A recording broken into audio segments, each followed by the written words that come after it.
Today on Locked On Red Wings, the Wings fall below 500 point percentage for the first time all year as they are shut out by the Philadelphia Flyers.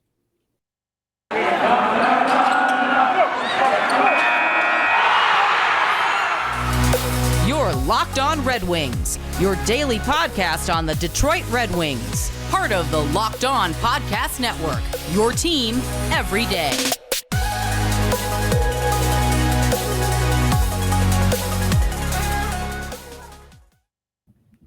Welcome back to the Locked On Red Wings podcast. We are your hosts, Brian Fisher and Scotty Bentley. I'm a podcast producer for the Daily J, a WWJ news radio podcast. Well, Scotty's the host over at Locked On Tigers, as well as a freelance journalist for the Detroit News. And I said it in my cold open, guys. The Red Wings, for the first time ever this season, have fallen below 500 point percentage in their 3-0 loss to the Philadelphia Flyers. And it's a bittersweet feeling because on one hand, it took until March 25th, 2023 for the Red Wings to become a below 500 hockey team and points percentage wise, which is really the real one. Let's be honest. And that's a good thing because that's better than it was last year. But this post trade deadline slump has just hit so hard for the Detroit Red Wings. And Scotty, the game against the Flyers was a snooze fest, buddy. It was, man. So, yeah, I think I said this last time too, but stop me if you've heard this before. The Red Wings can't win in Philly. It's been one of the cursed places for the Wings to play for the better part of 20 years now. They've barely won there for the last 2 decades. So yeah, I mean, I don't think everyone was necessarily shocked that the Wings laid an egg in Philly, but as far as on paper, these two teams go, it certainly is a little bit of a surprise. The Red Wings, even post-trade deadline, have pretty comfortably a better roster than the Philadelphia Flyers. And, Philly will be Philly in the eyes of the Red Wings, I guess. It was just the Red Wings, it felt like they sleptwalked through the first period. I mean, at 5-on-5, Scotty, the Flyers had an expected goals for percentage of 97.26 in the first period. They had a Corsi for of 80%, 12 shot attempts for to 3 shot attempts against in the first period.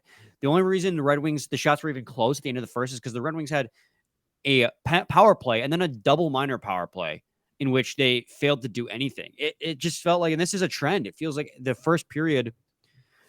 Well, it's not completely true. I want to catch myself before I say something that's false. They recently they've been coming out flying at the start of the first periods, but in this game they absolutely didn't. It just felt like they had fallen asleep behind the wheel, and they kind of sleptwalked their entire way through this game. I thought they were better in the second and third period, but they still weren't good enough to score goals, clearly. And we'll talk about it. And I think some credit goes to the Flyers and the way they play defense and Carter Hart, of course, but This Red Wings team, Scotty, they just solely lack a goal scorer, like a pure goal scorer.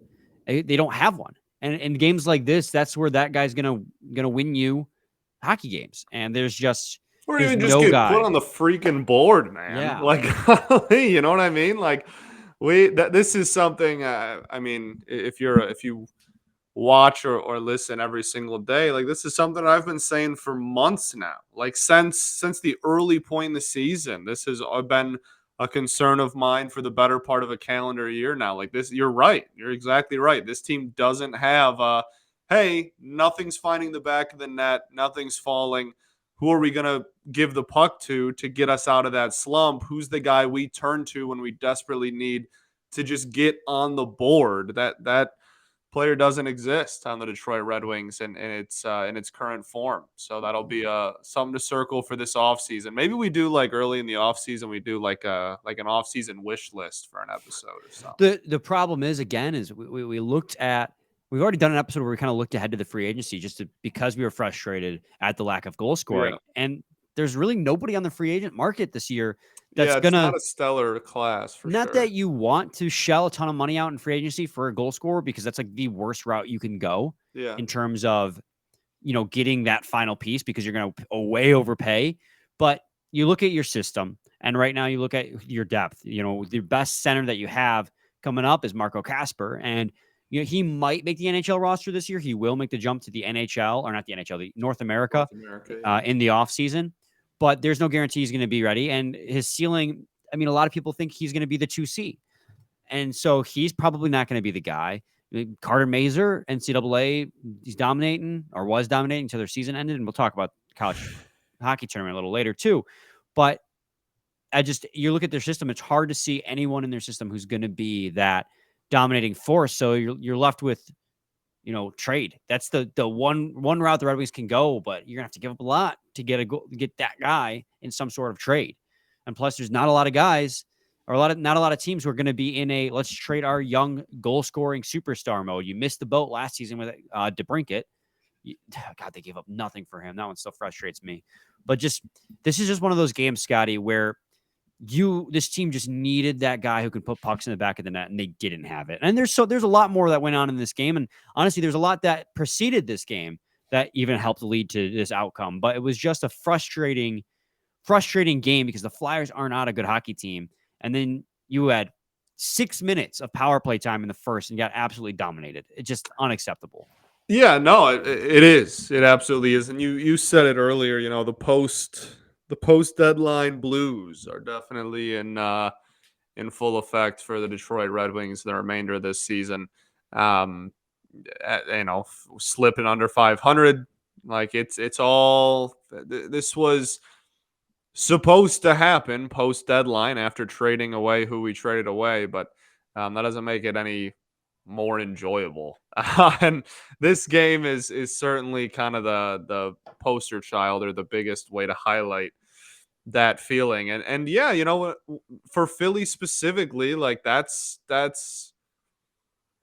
like you said, you are a better team. And when looking at the game itself, we've said this for a couple of losses in a row now, it's not like you got dominated. It's not like you looked absolutely horrible. It's not like you got outplayed or outclassed. You just lost. Like you just couldn't put the puck in the back of the net. You're not going to win too many hockey games when you put up a goose egg. Like that's really hard. Just to be honest, I don't know if you know this, Brian. It's very hard to win hockey games when you get shut out. And it wasn't due to the Red Wings getting dominated, really. Yeah, there you go. Was that Corsi? That's Corsi, yeah. That's at 5-on-5 throughout the game. Obviously, where you see it flat lines and you see that color streak, that's a power play for any particular team. You brought up a really good point, Scotty. They didn't get dominated. They got dominated at 5-on-5 in the first period, but like not by a ton. It was low offense for both teams. So like those percentages are based on a small sample size. Neither team really did a lot in the first period. And then in the second, you see the Flyers had a lot of opportunities near the end of the first. Team in the second. Well, yeah, look at it. So here at the end of the first is where it became skewed. The Flyers finished the first period really strong, but the second period, the Red Wings really started to come alive and started to really pressure the Flyers and Carter Hart. And then, boom, they gave up a bad goal. And this is crazy how much that turns the tides.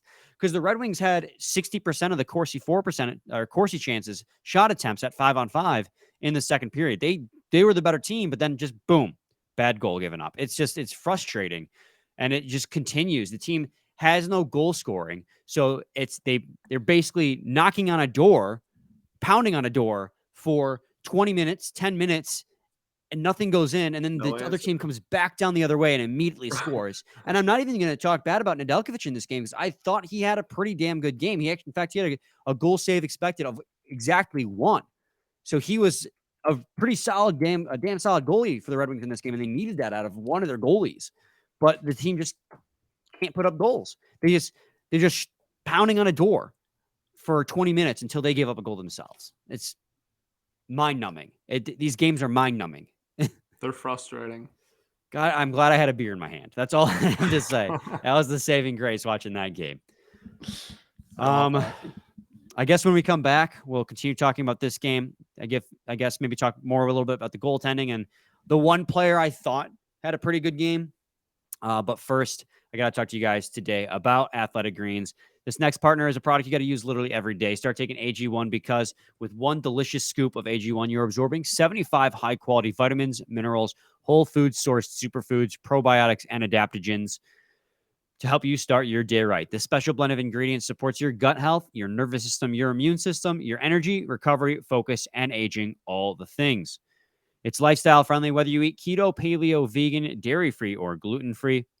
And it contains less than 1 gram of sugar, no GMOs, no nasty chemicals or artificial anything, while still tasting good. Athletic Greens was created when the founder experienced a ton of gut health issues, and he ended up on a supplement plan that cost him over $100 a day. So he created Athletic Greens, and it's going to cost you less than $3 a day. It's cheaper than your cold brew habit, and it's an all-in-one nutritional insurance. So right now, it's time to reclaim your health and arm your immune system with convenient daily nutrition. It's just 1 scoop and a cup of water every day. That's it. No need for a million different pills and supplements to look out for your health. To make it easy, Athletic Greens is going to give you a free 1-year supply of immune-supporting vitamin D and 5 free travel packs with your first purchase. All you have to do is visit athleticgreens.com/NHL Network. That's athleticgreens.com/NHL Network to take ownership over your health and pick up the ultimate daily nutritional insurance. Segment 2, Locked On Red Wings podcast. I started talking about Nedeljkovic. I kind of mentioned Carter Hart, Scotty. I don't know where you want to go from here, but I'm going to kind of just let Carter you take Hart. it away. Yeah, I know you're a big Carter Hart fan, so go ahead and shout him out, baby. He had a good game. Yeah, he's good, man. And like it's crazy because his season numbers, he's got a save percentage rather over 900, like pretty comfortably at this He's point, over 908. 900. He won his 20th game before the Wings game. I think his 20th win was against the Wild, just in Philly's game before Detroit.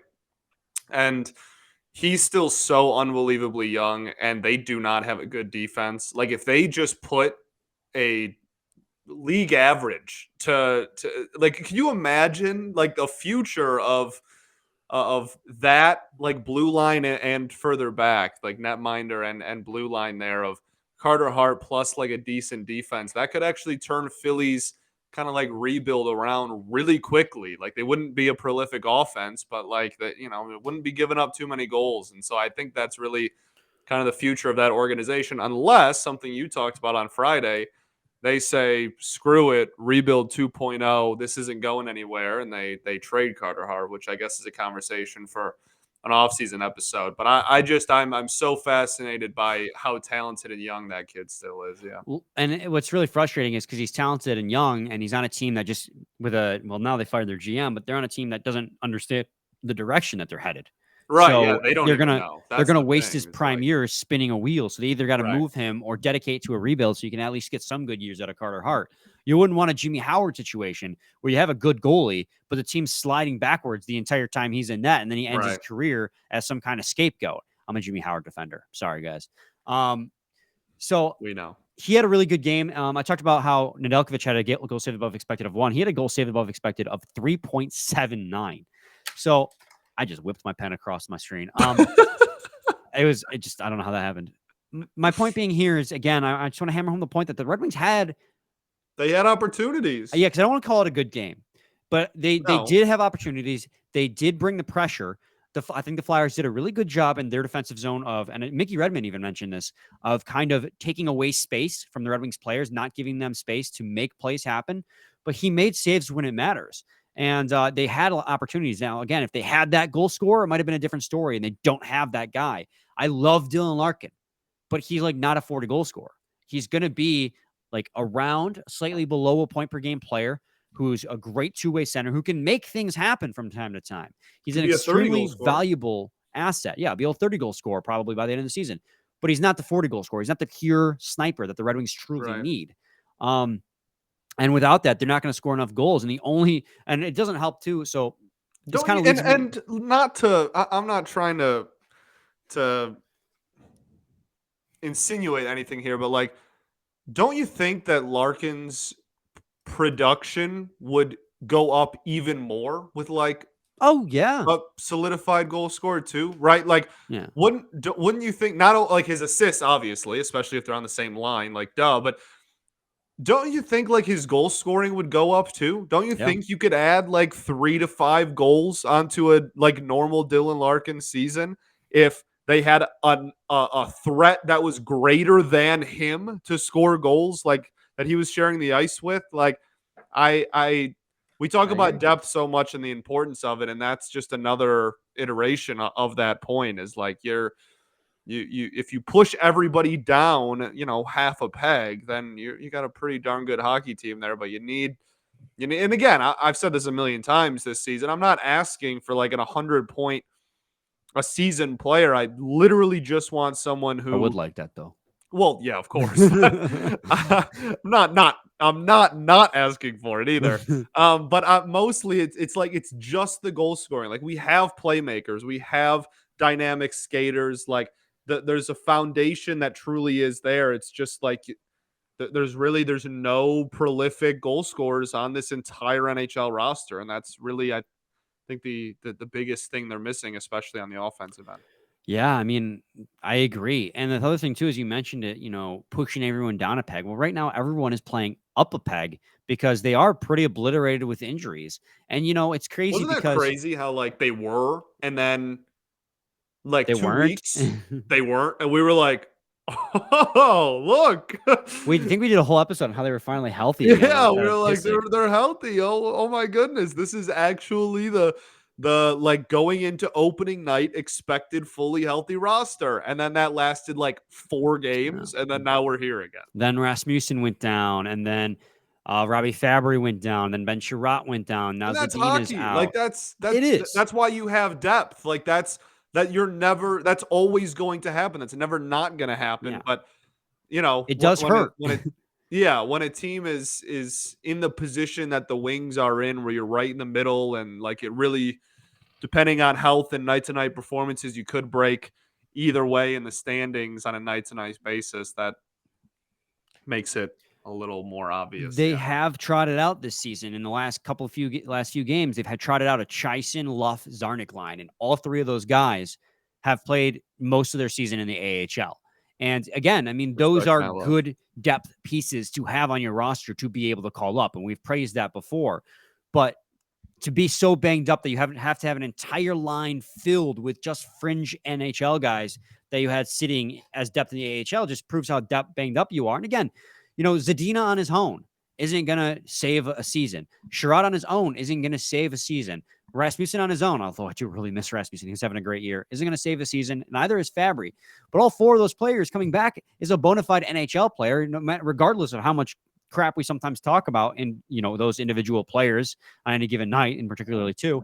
But there's still a better option over. Again, no disrespect to Zarnik Luff. In fact, I thought Zarnik's been having in his limited ice time, in his sheltered minutes, I think he's been playing great ever since his call up. And so same with Chison. But like they shouldn't be up. That your team should be healthy, but this is just the game you play. And so that hurts too in games like this when you're trotting out. And this brings me to the guy I thought played really good in this game, and that's Jonathan Berggren.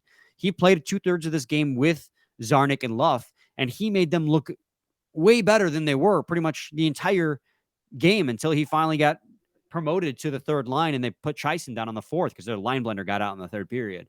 So I thought Berggren looked good. I think he and Zarnik were leaders on the team and expected goals for percentage. However, whatever that means for this team in this game. Yeah, Zarnik had a 94% expected goals for percentage, but he only had 7 minutes of I was going to say, 5-on-5. was that 6 minutes? Yeah. Yeah, he only had 7 minutes of 5-on-5, so not get too excited. Kubalik, Berggren, Chison, those are your top 4 players expected goals for percentage, but they all had less than 10 minutes at 5-on-5, so extraordinarily small sample size. This is one of those games too where, like, yeah, they don't have any finishing potential, but man, are they shallow in their depth in this game as well. Yeah, 100%. And that's something that this offseason, I think we can look to again. Like last offseason, if you remember, when we started signing these kind of depth players and the two-way contracts and the AHL contracts and whatnot, we pointed that out and we were like, hey, this is, for depth's sake, this is important. Like these aren't, super sexy signings that everybody's gonna freak out about. But come February, March, when you're 3 dudes down because of injuries, you know what I mean? These are the players that got to step up, and we're seeing the fruits of that labor, I guess. And this upcoming offseason will be another, not test, but like we'll keep an eye on that again. Like who's going to be kind of the depth pieces yet again for the second year in a row. Yeah. And Joe Veleno was given an opportunity to step up himself. He started the game on the top line. Yeah, top line. I forgot about that. Yeah. Yeah, and I don't think he looked particularly great out there. No, no. Playing on the wing with Larkin and Raymond. But it was nice that he got the opportunity, I I'm suppose. all But for that kind of stuff the rest of the no, season, though. Like, he did serious. Like, that's what do we have? Like, 8 games left or whatever? Like, just too many. do that every night. Just, like, put Berggren up at the top line. Like, seriously. Like, why not? Why not give, we have nothing. We're not tanking. We're not making the playoffs. Like, just give some playing time and put some people in some situations that maybe will be a reason for or a cause for their development or whatnot. Like just go out there and try some stuff. Although after these 2 losses, now they have the 9th best odds at the number 1 overall pick, 5%. Wow. Yeah, go for 3.5 to 5. Let's go, baby. Yeah, we'll take a quick break. When we come back, we'll wrap up our conversation on this game. But first, I got to talk to you guys today about Built Bar. I knew it. Hey, dude, I have a question. No, no way.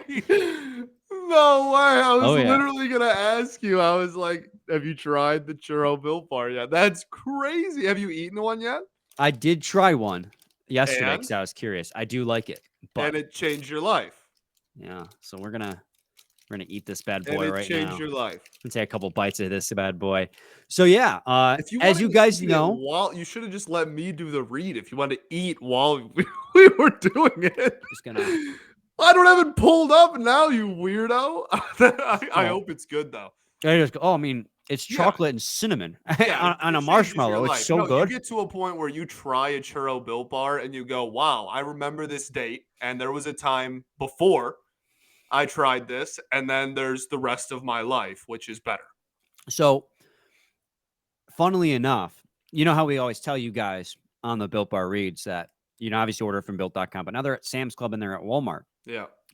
Well, in the read, it says that you can get the brownie batter or the churro at Sam's Club. Well, Allison happened to go to Sam's Club with her mother the other day, and she found a box, and she goes, "Do you want me to get you some?" I'm like, "Well, I gotta do something for Scotty." Dang right, baby. I gotta try a churro Built Bar. Should I do some chewing ASMR right into the mic? Just please don't. They're so good though, man. For real. They're unbelievable. It's easily, and like we've tried, we've been sent, we've bought like other flavors before, and there's some obviously incredible flavors, but the churro one, that's different, man. So this one in particular has 140 calories. It's got 14 carbs, 17 grams of protein, and just 2.5 grams of fat. I mean, you can't beat those. And like literally, guys, these are broken with how good they are. Yeah, it's a cheat code. It's a 13-bar box at Sam's Club, or you can go to Walmart, get a couple 4-bar boxes, and of course, Built.com. Highly recommended because 100% real chocolate. This is the puff, so it's the marshmallow. Again, cinnamon chocolate and marshmallow. Like, how can you go wrong? It's ridiculous how good it is. So yeah, Built.com or Sam's Club and Walmart. Always got to add that in there too. Segment 3, Locked On Red Wings podcast. Might be the best read we've ever done. That might be the greatest Bill read we've ever done. Didn't even read a single line. I'm so glad that you finally tried it. The gasp you had. So guys, he legitimately didn't know I had that. That was. I wish I was that good of an actor. Yeah, no. Yeah, well, you're not a good actor. We know that. Trust me, I know. So, Scotty, in regards to this hockey game, Edvinsson did not play. Yeah. And a report came out, right, that they were going to try and basically sparse his 9 games out across the rest of the season because he's already played 3. So they don't have to burn a year on his ELC. And I get that. It just sucks because you want to see him every single game, and instead you get not Edvinsson, which is not as good. Edvinsson is better than no Edvinsson. For sure. We already knew. We've been talking about it a lot. Like, they were probably going to find a way to make sure that he ended the season with exactly 9 games played, right? Like, eating ridiculous. They are good. With exactly 9 games played, like, we knew that was going to happen. We made that very well known when he first got called up, that was still likely the case. And reports and rumors confirming that is all but confirming it. Like, that's what we had before. So now it's just confirmed, and we know that they're probably going to spread out his games. But we don't have too many games left. So at least, it's not the last time we'll see him either. We'll see him a few more times before the season ends. Yeah, absolutely. So it just stinks because you're kind of getting a preview for next year and you're really excited finally about something after the trade deadline. And it's like you might not even get him You should every call game. up other people. Yeah, sign Carter Mazer. Have I him brought up. want Johansson, man. I want Is he to healthy see him yet? in a winged wheel before the season ends. I hope he gets healthy. I don't know if he's healed up I and still, playing again yeah, I think they won't because of that. I agree with you. I think there's with the injury and whatnot, it's going to be very difficult to do at this point. But that was the one that him and Edvinson were the two, whatever, a month ago when we had the conversation that I really wanted to see. But did you see the massive hit that Donovan Sabrango laid out the other day with the Griffins? It was guy. How about Lombardi, by the way? He just keeps scoring. Oh, yeah. I mean, that's Amadeus Lombardi. But he just keeps scoring, dude. Flint is an electric factory. It's crazy. I know Sider had a huge hit on Lawton in this game against the Flyers as well. Like, just I tweeted out, like, he looked like he killed the man. It was crazy. And then Lawton slashed him in the back of the legs a little bit later, and it looked like it was maybe a little bit of an embellishment by Sider to draw the penalty. And so Lawton came back later and was after the penalty was called and like grabbed him by the collar and was like jerking him back and forth, trying to get him to like retaliate. Right. And I love how Sider is he's a monster on the ice, but he has such a calm mind that he's like, I'm not gonna give you what you want. I'm not gonna also get a penalty. And then then Wallman came in and hugged him and just prevented him from doing anything else. Lawton that was. And I love that from Wallman, the forethought to make sure they get the power play that they would do nothing with. But that Moritz Seider also is just like, he's a massive shit starter, but he's got such a calm mind. Like he knows how to draw it out of people. He's so good at it. So that's such an underrated part about Moritz Seider, I think. Absolutely. Well, yeah, so I think the Seider IQ is the big selling point. I'm trying to find where Toledo's, I know I'm like all over the place, where Toledo's win streak snapped. Because I know they just won last night at the time of this recording 5-1, and they were like, let's start another streak. They were like 17 games at one point. No, yeah, they pushed 20. I think they fell just short of 20. Golly. And Kosa's just been an absolute monster. Yeah, he's been really good. Well, so has Letherman, I think, is the other goalie's name. Yeah, that's the guy they signed to a contract as well because he's been really good. His numbers are fantastic too. Obviously Kosa's been getting a lot of the praise because he's the prospect, but Letherman's been great as well. They hit 18, I believe. Well, while you do that, I think it's 18. I'll update the people on the college hockey tournament. Dude, what a weekend. Big Ten domination. That's what it is. Big Ten domination, dude. Penn State, what was that, 8-0? 8-0 over Michigan Tech. Destroyed, right. Over a good Michigan Tech team, obviously, year in and year out. Ohio State routs Harvard. Michigan, 11-1 final for U of M, I want to say. Over Colgate, they had to pull the Red Wings prospect Guylander, and then they had to put him back in the third period because the other goalie was getting shelled. Right. Yeah. Absolutely insane. And then it was Penn State, Ohio State, Michigan, and who was the other Big Ten team? Who am I forgetting? Ohio State? I already said Ohio State. Michigan, Ohio State, Penn State. Minnesota, dude. That was the other one. Just absolute rout on their end as well. They've already advanced to the semifinal next weekend too. They beat Canisius 9-2, and then today they beat St. Cloud State. Today, as in Sunday, 4-1. That so they've already game as well. The Canisius game was so weird because it was like a relatively close game in the first period. Like it was like I don't want to say even necessarily on like play, but in the goal column, it was a close game. And then like a couple minutes into the second period, there was a 5-minute major, and like you score a goal, power play doesn't end. So Minnesota, the number 1 overall seed, just got 5-on-4 for 5 straight minutes against a team they are much better than, and just goal after goal after goal. And by the end of that 5 minutes thing, then the route was kind of on. And yeah, by the end of it, they obviously ended up dominating. But yeah, Big Ten supremacy, definitely the story of Big Ten supremacy and Denver losing, the two biggest stories of the weekend. Yeah. Well, and it's funny too. So I follow the Michigan hockey Twitter account, and just the amount of notifications I would be getting for goal. It'd be like 12 seconds later. Now Rucker McGrody scores. Wow, like holy, that's crazy how much they've been, how good they've been. But the Big Ten as a whole, obviously. So if Ohio State wins against 2-seeded Quinnipiac today, as that game's, as of recording this, is half an hour away from starting, that means you're guaranteed a Big Ten semifinal between the winner of Michigan and Penn State and Ohio State. And then you have Minnesota in the other semifinal as well. So you have really good odds right now. There's, as of recording this, there's 1, 2, 3, 4, 5, 6 teams remaining. And 4 of those 6 teams are Big Ten teams. You have a really good chance of having at least one Big Ten team, if not both, in the national championship. Unless everyone gets knocked off in the quarter and semifinal, which I guess is possible. Who did you say Michigan played? Michigan plays Penn State. Right, yeah. I think it's in Allentown, too. I believe so, yeah. So that's basically a road game for Michigan. So that'll be interesting for sure. But I don't know, man. Anytime you give me a small chance of a Michigan OSU natty for anything, I'm going to be pretty pumped about that possibility. So how about, Scotty, let's shift gears real quick, and we end the episode with something we have not done in a long time. Oh, well, that's the wrong league. Is that the basketball one? Yeah, let's see if the Pistons get Wemby, baby. Dude, if the Hornets win on Sunday, that means they lock up a 14.5%. They lock up the best odds. Give me Wemby. All right. Look at the San Jose Sharks. Lost 9. Oh. They're really all in, baby.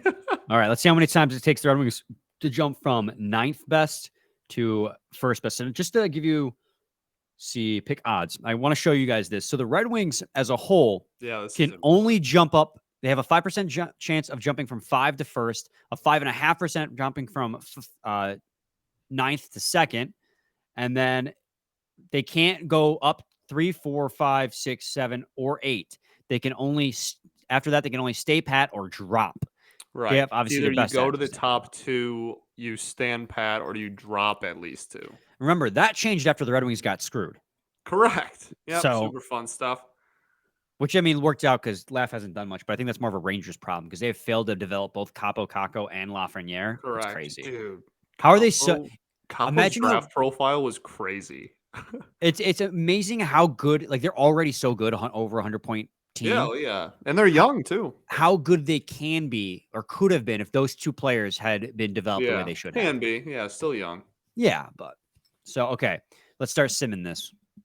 There's the first roll, stayed at 9. The second roll, stayed at 9. Third roll, 9. Fourth roll, 9.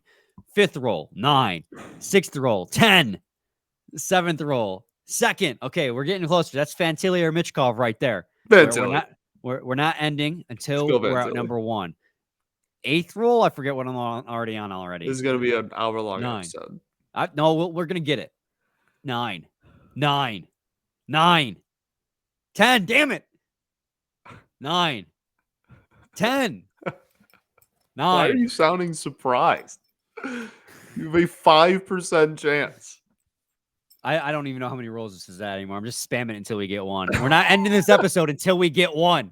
We're gonna be here literally all day. I'm gonna edit it. So that one was 11 second again. That one was 11 before we can drop 2. all the way to 11. If 2 teams move up, that means the Wings could fall or are gonna fall to 11. They can fall all the way to 11. Crazy. Right. Second again, man, just give us that 1. Come on. Wow, the Capitals just jumped up 10 spots. I'm gonna think of a fun story I can tell while you just do this because we're gonna be here a while. We're not ending the episode till we get 1. Oh. I was at I this morning, full disclosure, I was on an airplane. There it is. Oh, okay. Boom. I don't have to tell my story. Let's go. We made it, guys. Connor Bedard, here we come. Wow, that was first try. So yeah, totally. I'm editing it down, so that's the first try. Okay, so I guess this is good. We need to end the episode, but this is a good example of why I'm not pro tanking. Like, yeah, right. Well, cool. Again, now they're at 5%. If Look you're at that. if we were the Ducks and had the 4th worst record, yeah, I'd be rooting for losses. But like we're too far removed from that. We're not gonna it's not gonna happen. That's why tanking is pointless at this point because it took like 30 rolls to get the first overall. It was just it doesn't work. It's not gonna work. I'm sorry, guys. Unless what's how protected is the Islanders pick again? It's top 13 protected? Yeah, I believe so. Yeah, 12 or 13, something like that. Be nice if the Islanders just barely missed the playoffs. Correct. That'd be nice. All right.